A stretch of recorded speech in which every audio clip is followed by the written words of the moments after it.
नमस्कार मैं मुजिद बंधुসকল बलगते चाওক আজি 9টা গুৰুত্বপূৰ্ণ খবৰ। প্ৰথমটো খবৰ সাৱধান ৰাজ্যবাসী ৰাজ্যত পুনৰ বতৰ ল'ব কালৰূপ ৰাজ্যত হ'ব প্ৰচণ্ড ধুমুহা বৰষুণ আহি আছে পশ্চিমীয়া ধুমুহা প্ৰভাৱ পৰিব দেশৰ 10খনকৈ ৰাজ্যত অসম তথা উত্তৰ পূৰ্বাঞ্চলত এই সন্দৰ্ভত জাৰি কৰা হৈছে ইয়েলো আৰু অৰেঞ্জ এলাৰ্ট লগতে অসমৰ 15খনকৈ জিলাত হাই এলাৰ্ট জাৰি বতৰ বিজ্ঞান কেন্দ্ৰ আহি আছে পশ্চিমীয়া ধুমুহা প্ৰভাৱ পৰিব দেশৰ 10খনকৈ ৰাজ্যত প্ৰচণ্ড ধুমুহাৰ সতৰ্কবাণী জাৰি বতৰ বিজ্ঞান কেন্দ্ৰৰ দেশৰ 10খনকৈ ৰাজ্যত হাই এলাৰ্ট জাৰি আইএমডিৰ অসম তথা উত্তৰ পূবত জাৰি কৰা হৈছে অৰেঞ্জ আৰু ইয়েলো এলাৰ্ট সমগ্ৰ দেশতে হ'ব প্ৰাকৃতিক দুৰ্যোগ সমগ্ৰ দেশত সতৰ্কবাণী জাৰি ভাৰতীয় বতৰ বিজ্ঞান কেন্দ্ৰ চমুকৈ আইএমডিৰ আজি ঝাৰখণ্ড ছিকিম আৰু অসম তথা উত্তৰ পূবৰ বহু ঠাইত শিলাবৃষ্টি আৰু বজ্ৰপাতৰ সতৰ্কবাণী জাৰি কৰিছে বতৰ বিজ্ঞান কেন্দ্ৰই বৰঝাৰস্থিত আঞ্চলিক বতৰ বিজ্ঞান কেন্দ্ৰই জাৰি কৰিছে এলাৰ্ট অসমত বৃদ্ধি হৈছে ক্ৰমাৎ ধুমুহাৰ গতিবেগ আৰু যিকোনো মুহূৰ্তত ধুমুহাই কালৰূপ ধাৰণ কৰিব লগতে নামিব বজ্ৰমেঘে বৰষুণ প্ৰতি ঘণ্টাত 50 কিলোমিটাৰ বেগত ধুমুহা অহাৰ এলাৰ্ট জাৰি বতৰ বিজ্ঞান কেন্দ্ৰৰ আৰু যিকোনো মুহূৰ্তত আহিব প্ৰচণ্ড শিল বৰষুণ গুমা কৰি আহিছে আকাশ নিশালৈ ভয়ংকৰ ৰূপ ল'ব বতৰে ধুমুহা বিজুলী ঢেৰেকণি মুখলধাৰ বৰষুণৰ আগজাননী বতৰ বিজ্ঞান কেন্দ্ৰৰ আৰু যিকোনো মুহূৰ্তত বৃদ্ধি পাব পাৰে এই ধুমুহাৰ গতিবেগ আৰু এই সন্দৰ্ভত হাই এলাৰ্ট জাৰি কৰা হৈছে ৰাজ্যৰ 15খনকৈ জিলাত অসমৰ কোন কোন জিলাত এলাৰ্ট জাৰি কৰা হৈছে চাওঁ আহক ডিমা হাছাও কাৰ্বি আংলঙত ধুমুহা বজ্ৰপাত আৰু শিল বৰষুণৰ এলাৰ্ট জাৰি বতৰ বিজ্ঞান কেন্দ্ৰৰ লগতে কাছাৰ কৰিমগঞ্জ হাইলাকান্দিত বজ্ৰপাতক লৈ ভয়ংকৰ সতৰ্কবাণী কাৰ্বি আংলঙতো ইয়েলো এলাৰ্ট জাৰি বতৰ বিজ্ঞান কেন্দ্ৰৰ লগতে যোৰহাট গোলাঘাট মাজুলী চৰাইদেউ ডিব্ৰুগড় তিনিচুকীয়াতো প্ৰচণ্ড ধুমুহা আৰু বজ্ৰপাত লগতে শিল বৰষুণৰ এলাৰ্ট জাৰি কৰা হৈছে লখিমপুৰ ধেমাজিত ইয়েলো এলাৰ্ট জাৰি সমগ্ৰ উত্তৰ পূৰ্বাঞ্চলত ইয়েলো আৰু অৰেঞ্জ এলাৰ্ট জাৰি এই জিলাকেইখনৰ উপৰিও অসমৰ আটাইকেইখন জিলাতে কম বেছি পৰিমাণৰ বৰষুণ হ'ব লগতে কেৱল অসমেই নহয় অসমৰ লগতে সমগ্ৰ উত্তৰ পূৰ্বাঞ্চলত প্ৰচণ্ড ধুমুহা বৰষুণৰ সতৰ্কবাণী বতৰ বিজ্ঞান কেন্দ্ৰৰ আগন্তুক দুদিনলৈ অব্যাহত থাকিব বতৰৰ এই কালৰূপ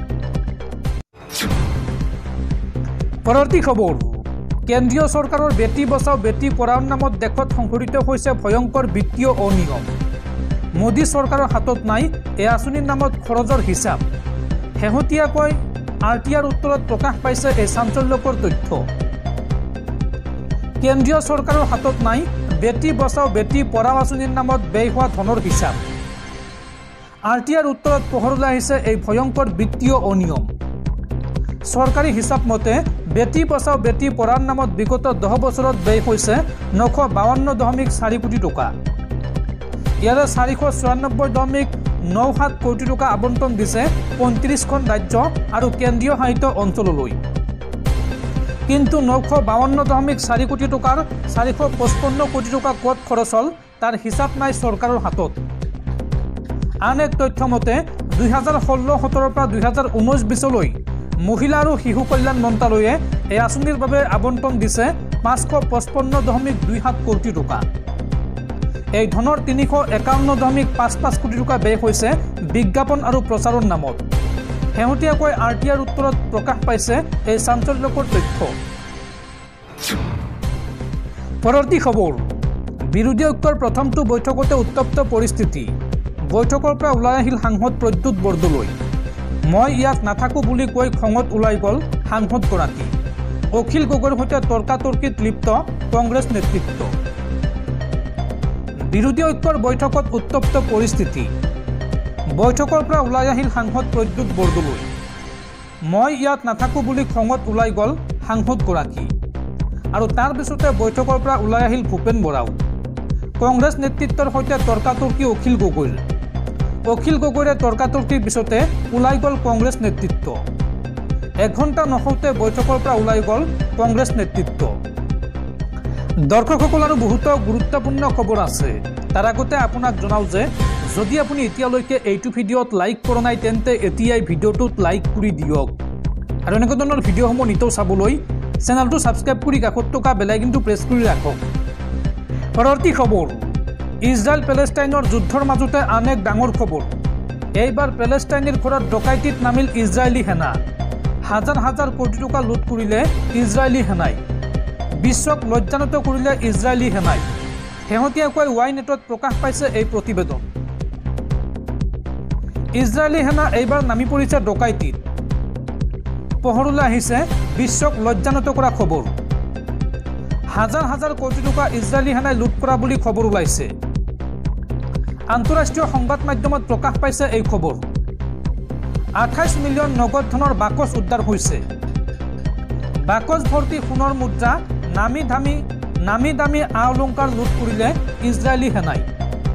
প্ৰায় 2 লাখ বিধ অস্ত্ৰ লুট কৰিলে ইজৰাইলী সেনাই।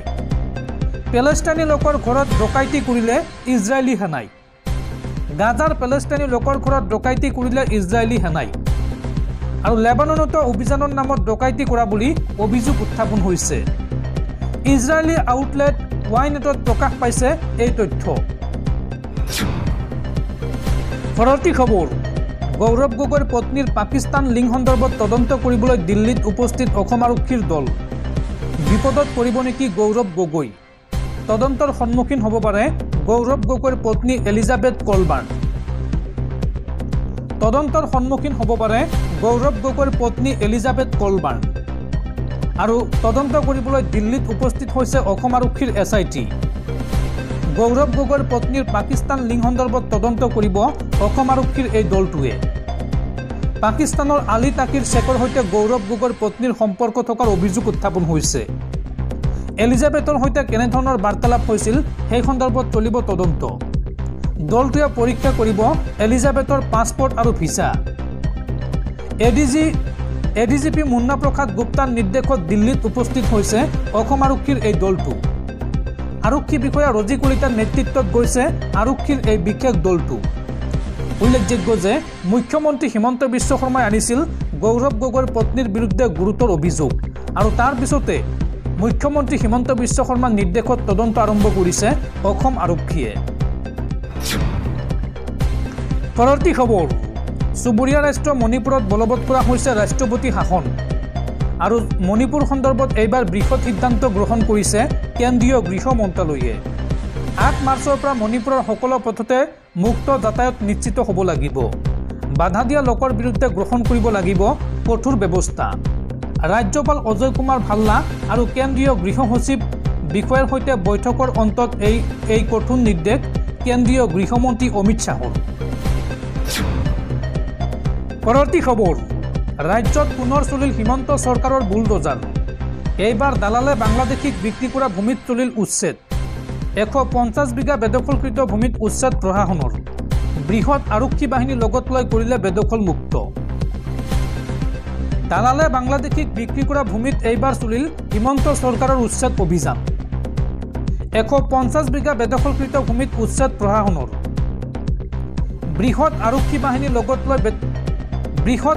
বাহিনী লগত লৈ কৰিলে বেদখল মুক্ত। চন্দ্ৰপুৰৰ বাগিচা, ৰাজগাঁও, ব্ৰহ্মপুত্ৰ নৈৰ চৰ চাপৰিত এই উচ্ছেদ অভিযান চলোৱা হয়। 2 নং চন্দ্ৰপুৰ গাঁও কল্যাণ সমিতিয়ে দিছিল এই সন্দৰ্ভত অভিযোগ দিছিল ভূমিখিনি দালাল চক্ৰই বাংলাদেশীক বিক্ৰী কৰা বুলি। আৰু বিধানসভাৰ মজিয়াটো উত্থাপিত হৈছিল এই বিষয়টো। আৰু তাৰ পিছতে কামৰূপ জিলা প্ৰশাসনে চলালে উচ্ছেদ অভিযান। পৰৱৰ্তী খবৰ, গোগ্ৰাপাৰ থানাৰ OC বিৰিঞ্চি দাসক মহতিয়াই নিয়া বাহনৰ চালকক আটক আৰক্ষীৰ। বশিষ্ঠ আৰক্ষীয়ে আটক কৰিছে চালক বিশ্বেশ সিংহালক আৰু বৰ্তমান বশিষ্ঠ থানাত ৰখা হৈছে চালকজনক। উল্লেখযোগ্য যে মাত্ৰ 2 দিন পূৰ্বে গুৱাহাটীত এখন চুইফ্ট বাহনে মহতিয়াই নিছিল গোগ্ৰাপাৰ থানাৰ OC বিৰিঞ্চি দাসক, যাৰ পৰিপ্ৰেক্ষিতত ঘটনাস্থলীতে মৃত্যু হৈছিল OC গৰাকীৰ।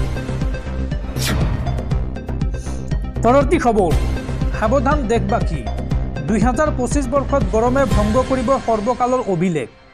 ভাৰতীয় বতৰ বিজ্ঞান কেন্দ্ৰৰ সতৰ্কবাণী ঠাণ্ডাৰ মাহ ফেব্ৰুৱাৰীত 125 বছৰৰ পিছত সৰ্বাধিক গৰম মধ্য ভাৰতত ফেব্ৰুৱাৰী মাৰ্চতে মধ্য ভাৰতত দহিছে সৰ্বাধিক উষ্ণতাই 2025 বৰ্ষত গৰমে ভংগ কৰিব সৰ্বকালৰ অভিলেখ 125 বছৰৰ ভিতৰত ফেব্ৰুৱাৰী মাহত সৰ্বাধিক উষ্ণতা তথা তাপমাত্ৰা ঠাণ্ডাৰ মাহ ফেব্ৰুৱাৰীত তীব্ৰ উষ্ণতাই দহিলে মধ্য ভাৰতীয় ইয়াৰ পূৰ্বে 1901 চনত ফেব্ৰুৱাৰী মাহত ভাৰতত হৈছিল সৰ্বাধিক গৰম ভাৰতীয় বতৰ বিজ্ঞান কেন্দ্ৰৰ দাবী অনুসৰি মাৰ্চ মাহতো হ'ব অত্যাধিক গৰম ফেব্ৰুৱাৰী মাহতে মধ্য ভাৰতৰ গড় তাপমাত্ৰা আছিল 24.6 ডিগ্ৰী সেলসিয়াছ দক্ষিণ ভাৰতত 26.75 পূব আৰু উত্তৰ পূব ভাৰতত 20.14 ডিগ্ৰী সেলসিয়াছ আছিল উত্তৰ পশ্চিম ভাৰতত 17.11 ডিগ্ৰী সেলসিয়াছ পৰ্যন্ত উষ্ণতা বৃদ্ধি পাইছে আৰু সেই অনুসৰি মাৰ্চৰ পৰা আগষ্ট ছেপ্টেম্বৰলৈকে সূৰ্যৰ প্ৰখৰ ৰ'দৰ সম্ভাৱনা আছে দক্ষিণ ভাৰত আৰু উত্তৰ পূবৰ ৰাজ্যসমূহৰ বাদে মধ্য আৰু উত্তৰ ভাৰতত হ'ব প্ৰচণ্ড গৰম অভিলেখ ভংগকাৰী গৰমৰ ফলত সৰ্বোচ্চ উষ্ণতা স্বাভাৱিকতকৈ অধিক হ'ব এই আগজাননী বতৰ বিজ্ঞান কেন্দ্ৰৰ পৰৱৰ্তী খবৰ ডাক্তৰ ভৱেন চৌধুৰীক আপ অসমৰ ভাৰপ্ৰাপ্ত সভাপতিৰ দায়িত্ব দলটোৰ ৰাজ্যিক কাৰ্যনিৰ্বাহক সভাত গ্ৰহণ কৰা হয় এই সিদ্ধান্ত ডাক্তৰ চৌধুৰী বৰ্তমান আছে আপৰ ৰাষ্ট্ৰীয় যুটীয়া আহ্বায়কৰ দায়িত্বত আৰু আপৰ উত্তৰ পূবৰ তত্ত্বাৱধায়ক ৰাজেশ শৰ্মাৰ উপস্থিতিত লোৱা হয় এই সিদ্ধান্ত